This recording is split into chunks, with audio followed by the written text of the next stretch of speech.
And Rob Parker are in studio with us. Undisputed coming up next. Jenna, back to you. All right, Jenny, thanks. Have a great show. We look forward to it. Time for us to go viral. Check out Kobe Bryant's 13-year-old daughter, Gianna, dropping buckets in a recent tournament. Kobe replied to this video and said, quote, "She's working and getting better every day. Hashtag Team Mamba." Man, we're pretty soon going to live in a NBA and WNBA world where 60% of the league is just kids of former players. I mean, this is, with the Curry brothers, or maybe at the forefront of this, with Dell's generation. But Kobe's daughters, this is his, I think his second oldest daughter, if I'm not mistaken. Might be his oldest, but she's outstanding from everything I was reading about this yesterday. Great story. Really cool. Great story. Good for her. I mean, it'd be nice to be able to play basketball if you got a court in your house. Yeah. Of course. Well, that's a good way to learn. But now imagine if she got together years and years from now with, say, LeBron's son. Let's not set up these. Imagine the athlete they would have. See? Yep, probably wouldn't be able to walk and chew gum. It doesn't work out like that. Man, they'd get buckets. Back to the Warriors. Trying to finish off the Blazers in Game 4. Matchmaking, Jenna Wolf. As many as 17 in this one. At 9:31. They come all the way back, up one with less than a minute to go in overtime. Draymond Green was from long there. He extended it to 4 o'clock, winding down. Portland was down 2. Dame couldn't get it done. That's the game. That's the series. Warriors go on to win 119-117. They are headed to the NBA Finals now for the 5th straight year. Here's star of the game, Steph Curry, after the win. We've been here before and have been through a lot of different experiences, and, you know, championship mentality showed down the stretch tonight, and just found a way to get it done in advance. I hope it doesn't go unnoticed or underrated. You know, 5 straight finals hasn't been done since the 60s, since Bill Russell's Celtics. Hasn't been done for a reason. It's really, really difficult. And so I just can't say enough about the competitive desire of the group of players that we have here, and the culture that they've built together. Careers aren't that long. If you can get 10 out of it, you're lucky. And so, you know, to be the 5 straight finals, I don't even know what to say about it. You know, this is what you play for. This is our goal every year, and to get here 5 straight times is special. We don't take anything for granted. Every single night, especially when you get to the playoffs, there's a hunger about us, and whether we win or lose, you know, we take pride in how we play. And you know, 5 straight finals and the historic nature of what that is kind of crazy to think about. We want to enjoy it. We know 4 more wins defines your season, winning a championship, so got to stay locked in. Hey, I get the hunger, but they seem to be a little hungrier the last 4 games or so than they have been for the last stretch. Nick, how incredible is this Warriors run of 5 straight NBA Finals? Steph's right, that it'll feel different if they don't finish it off. But absolutely, yes. Whether they finish it off or not, we should take today, this moment, to recognize the unprecedented nature of what they've done. Russell Celtics made 10 straight.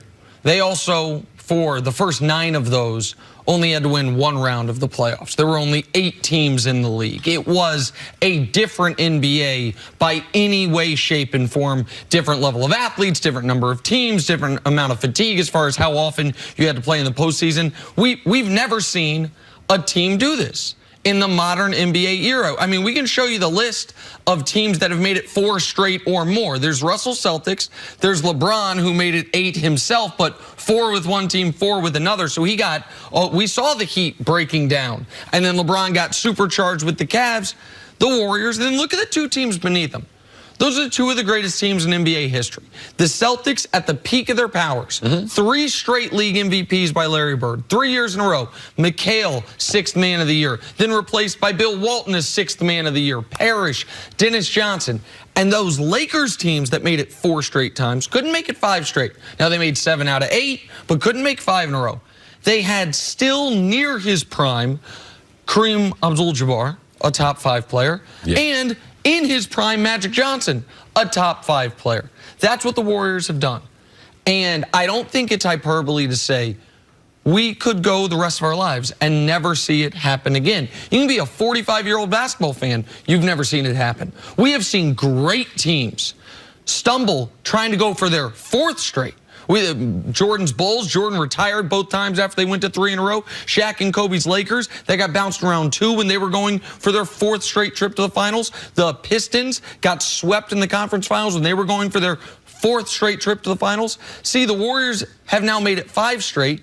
And this year, hey, Boogie got hurt in the 1st round. KD got hurt in the 2nd round. There was so much noise surrounding them from the first couple weeks of the season after KD and Draymond had their spat. And yet, Steph, Draymond, Clay, Iggy, until last night, showed up every single night, and that's why they're doing something no team has done in modern NBA history. I think when you look at the 2 different components to it, the first 2 years before they get KD, they go to 2 finals. You've been like, were you surprised at that? No. Weren't surprised at that. Steph was the MVP in the league. They lost that 2nd final to LeBron. They went out and retooled, was franchised, and got KD. Then it went to a 3 more. In its totality, you're like, man, wow, no, this never really happened in our lifetime. But when you see how they put it together, it's not that surprising. It's totally believable. Yes, like it is. Most of these other stories, they're not believable of how they came together. How the Lakers, with Kareem, draft Magic Johnson. Right. How's that going to happen? That's not believable. But the way the Warriors have put it together, regardless if we like it or not, it's very, very believable. I just hope that, because we're in the moment, I just hope that we really appreciate it for what it is. And they changed basketball, how the game was going to be played, the analytics to it all, the concentration on the 3-point line, and they've done it being a great defensive team. So not only are they talented, not only do they have a system, but, man, when it comes down to it, when their jump shot's not going, they go grind it out on the defensive end, and that's what makes them so special, one of the iconic teams that we've ever seen. And what should not be lost in this is the guy who I think has become the most underrated part of this entire era, and it's Steve Kerr. Because it is so hard to not get fatigued. It is so hard to not get sick of each other. Bands break up. There's so many people that could have continued success break up because the off the field or off the stage distractions get them. And what Steve Kerr has done, making sure the team's connective tissue stays in place, even when there is an external factor, which is the noise surrounding Durant, and their ability, to immediately transition. They were 2-2 with the Rockets. KD goes down late 3rd quarter.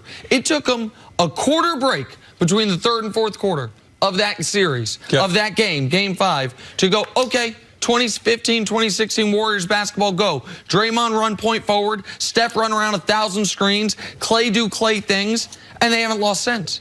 And that is, it's a testament to, as your point earlier, the organization, Steve Kerr, and of course, the Hall of Famers they have on the roster. So this is what I thought their problem was during the season, is there were stretches of periods of time where they looked disillusioned. Like they were just going through the motions, going out there, and when all else failed, they changed who they were, and they relied a lot on Kevin Durant. He was giving you so many a night that it was easy to play that way. Then he goes down, and suddenly this team had momentum, almost, if you will. They had a reason to come back together again and fight for something that they weren't able to do before, or maybe even for a long period of time. They did it without Kevin Durant. They've now won this entire, they swept the Blazers without KD. They won they ended up finishing up Houston without KD. But I would argue, Jenna, it's not like they still have the same, at times, lack of sense of urgency. They were down 17 in games 2, 3, and 4. What they were able to do is hit you with that avalanche, and it felt like the Blazers saw it coming and didn't know how to stop it. I don't think we give the Warriors benefit of the doubt that every time someone gets out to a lead on them, they're not engaged. They're not into the game. What about people have caught up to their system? Also, they're professionals. They play well. But every time that they're behind, oh, the Warriors, because they have all this talent. No, this is professional sports. Other people being paid a lot of money to be able to figure it out. I think because they've been so great that we don't even give them the benefit of the doubt that you could get off to a poor start. But, man, they're a great collection of talent. I believe it's supported by the organization, and they have a system. And that culture, I mean, that culture is real, and I just believe it's always chemistry is underrated. It's underrated all the time in sports, and that's what we saw, especially this latest edition when Boogie went out, with KD being out. All right, let's move on to Kevin Durant. Chris Broussard wondered if this was KD's worst nightmare coming true. He tweeted, if Warriors win a title without KD, does that diminish his 2 rings? Well, Kevin Durant responded saying, I see a little exaggeration there, buddy. My worst nightmare? You sure that this is the worst that it can get? And then when a fan called him sensitive, Durant said, you're right. Let me chill before my sensitivity flares up. See, what do you make of all of this? Yeah. You're a real one, too, Jenna. I thought somebody else would jump in there. I misfired on that one earlier. This is the thing, and as far as Kevin Durant, Chris Broussard, what he was saying, if you take it literally, yeah, of course it's not the worst thing, because the worst thing could happen was Kevin Durant, the MRI say that he tore part of his Achilles. And then the Warriors go on to not only finish out those last 14 minutes in game number 5 against the Rockets, and then they finish out game number 6, and then they go on to sweep the Trailblazers, and then they go on to sweep whoever comes out of it. That's the worst thing. And then he goes into free agency being like, should I stay? I got a torn Achilles. Like, what should I do? That's the worst thing. So I do understand that. But your business succeeding with you not being there is never a good thing, especially if people start to question, no matter what business it is, are we better? But I thought he was the best at doing that. I don't care if it's accounting. I don't care if it's teaching. I don't care if it's math. I don't care what it is. And Kevin Durant is one of the best basketball players in the world and was playing as the best basketball player when he went down. And the Warriors went on to function at a higher level. That can't make Kevin Durant. I'm human, and I know it's a human condition. We all want to be loved and are accepted and appreciated. And how can you be appreciated playing 39 minutes, dropping 34 points, and the team goes on to play better? I love you, too. If I all of a sudden, I do. I really do. There's no but. However, if I were to all of a sudden catch Jenna's pneumonia, and I'm kidding, not this year. Jenna's been very healthy, and I miss 2 weeks of shows. I don't want the show to fall apart. I want you guys to function. But what I don't want is to check the ratings and say, wait, they went up? Of course.